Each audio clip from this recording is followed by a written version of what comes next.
Alors, la première fois que j'ai reçu, tenu Orps dans les mains, donc je l'ai découvert, j'ai ressenti une impression extrêmement agréable parce que je me trouvais face à un objet qui était de grande qualité, très beau.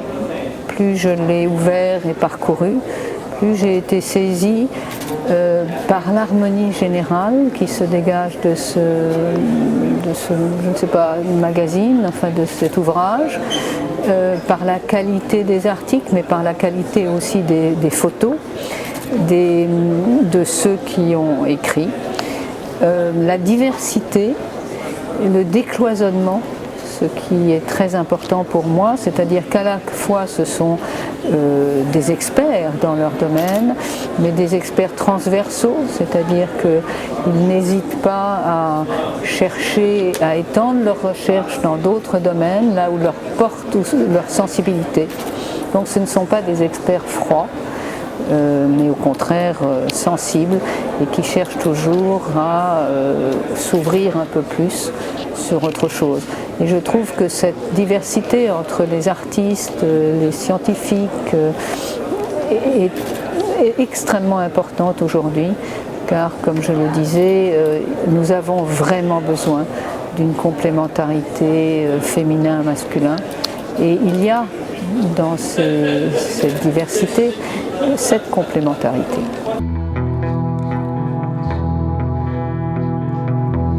Aujourd'hui, j'ai parlé de créativité.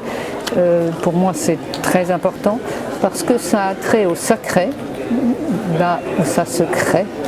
Et il n'y a plus pratiquement de lieu dans notre civilisation, dans la civilisation occidentale, dans notre société, où les choses se créent, où on les laisse se créer, où on laisse à la vie le soin de créer la vie.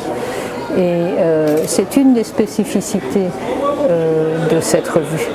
C'est que c'est un lieu où on sent qu'on laisse les choses se créer. Et on laisse à la vie sa juste place. Et c'est primordial, car si on parle toute la journée de changer de paradigme et qu'on n'est pas capable d'être dans notre créativité, de rentrer dans notre rôle de co-créateur, on va tourner en rond, on va patauger et je ne vois pas très bien l'intérêt. Et il y a des îlots comme ça qui de plus en plus heureusement se créent, dont Orps qui est particulièrement, à mon avis, important parce qu'il est très harmonieux. Et que ce soit dans son congrès, la conception du congrès ou dans la revue.